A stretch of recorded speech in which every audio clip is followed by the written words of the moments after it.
materi yang pertama yang akan kita bahas yaitu eksperimen. Definisi dari eksperimen tersebut adalah suatu proses di mana proses tersebut menghasilkan hasil data mentah. Jadi, setiap hasil dari eksperimen masih bisa diolah lagi. Nah, untuk contohnya yaitu suatu eksperimen pelemparan atau pelambungan sebuah mata uang logam, maka hasil dari eksperimen tersebut adalah gambar dan angka. Karena pada mata uang logam terdapat muka gambar dan terdapat muka angka, sehingga hasilnya gambar dan angka. Untuk materi yang selanjutnya yaitu ruang sampel. Definisi dari ruang sampel adalah semua kemungkinan yang terjadi di suatu percobaan. Semua hasil yang mungkin terjadi di suatu percobaan itu disebut dengan ruang sampel. Dan ruang sampel biasanya dinyatakan dengan S. Contohnya, diketahui suatu eksperimen melambungkan sebuah mata uang logam. Tentukan ruang sampel dan titik sampingnya. Penyelesaiannya yaitu pada mata uang logam, hasil yang mungkin adalah muncul angka dan muncul gambar. Jadi ruang sampelnya adalah A, G. Oke, sekarang kita masuk ke materi kejadian. Sebelum masuk ke materi, kita perlu ketahui apa sih itu kejadian. Nah, menurut definisi yaitu sebuah kejadian adalah sebuah himpunan bagian dari ruang sampel S. Setiap himpunan bagian dari ruang sampel S merupakan sebuah peristiwa.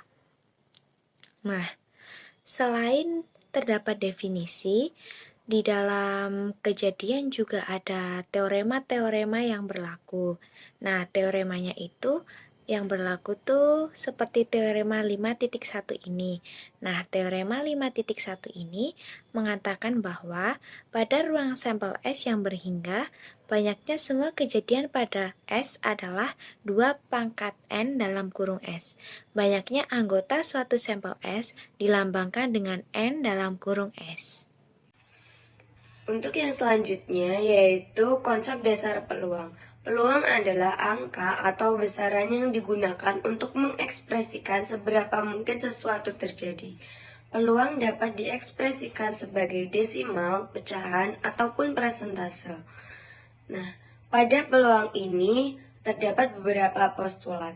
Untuk yang pertama yaitu postulat 5.1 menyebutkan bahwa peluang A adalah bilangan real non-negatif untuk setiap kejadian A di dalam ruang sampel S. Untuk yang kedua yaitu postulat 5.2 menyebutkan bahwa peluang A sama dengan 1 untuk kejadian itu pasti. Jadi setiap peluang itu jika dijumlahkan hasilnya akan 1, maka kejadian itu pasti. Untuk yang ketiga yaitu postulat 5.3. Jika A1, A2, A3 merupakan barisan berhingga atau tak berhingga, kejadian-kejadian yang saling asing di dalam S, maka bisa dituliskan peluang A1 gabungan A2 gabungan A3 gabungan A4 dan seterusnya sama dengan peluang A1 ditambah peluang A2 ditambah peluang A3 dan seterusnya. Jadi pada gabungan ini bisa dinotasikan dengan penjumlahan. Di konsep dasar peluang, tidak hanya postulat-postulat yang berlaku, tetapi pada konsep dasar peluang juga terdapat teorema yang bisa diterapkan oleh kalian ketika mengerjakan sebuah latihan soal nantinya. Berikut ada beberapa teorema yang ada pada konsep dasar peluang. Yang pertama, teorema 5.2 mengatakan bahwa jika A adalah suatu kejadian di dalam S dan A komplement adalah kejadian yang bukan A, maka P dalam kurung A komplement sama dengan 1 min P dalam kurung A. Yang kedua, pada teorema 5.3 mengatakan bahwa untuk setiap A di dalam S berlaku 0 kurang dari sama dengan P dalam kurung A kurang dari sama dengan 1.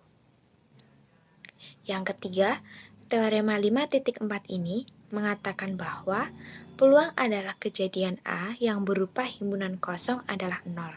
Ditulis dengan simbol berikut. bisa kalian lihat di PPT.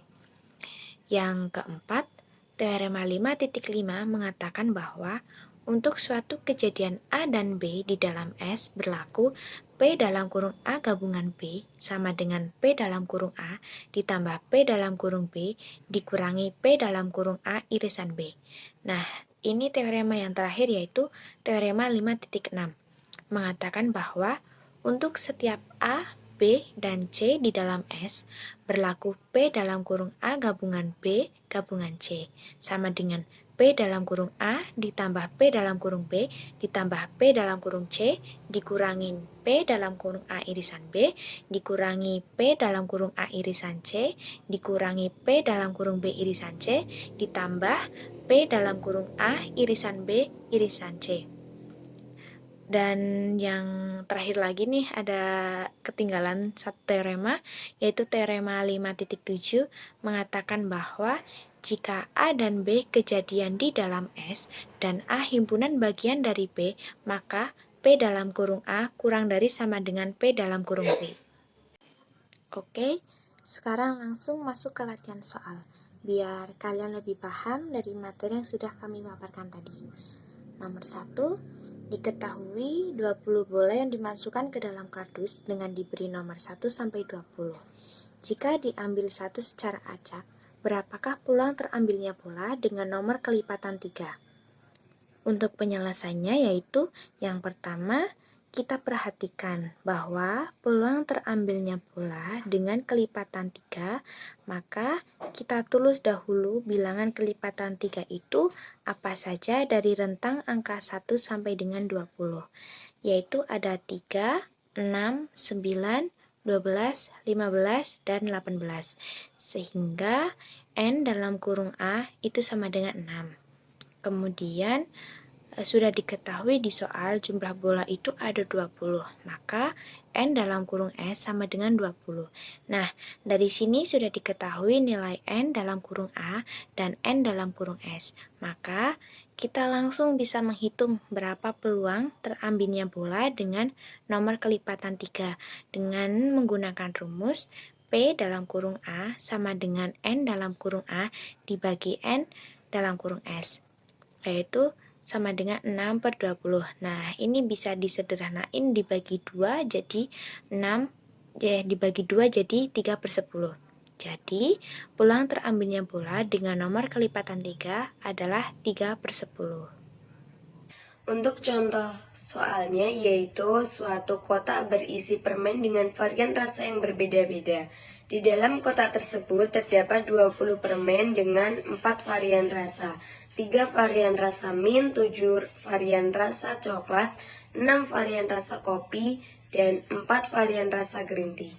Jika dalam kotak tersebut diambil satu permen, berapakah peluang terambilnya permen dengan varian rasa green tea?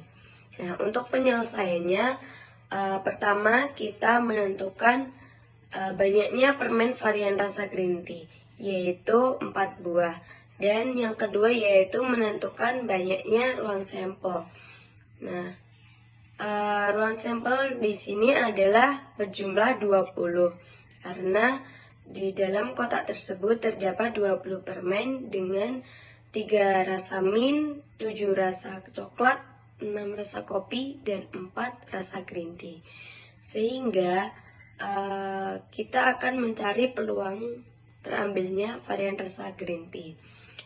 Rumusnya yaitu peluang A sama dengan NA per NS. NA tadi didapat dari banyaknya permen varian rasa green tea yaitu 4, dan NS didapat dari ruang sampel, hasilnya 20.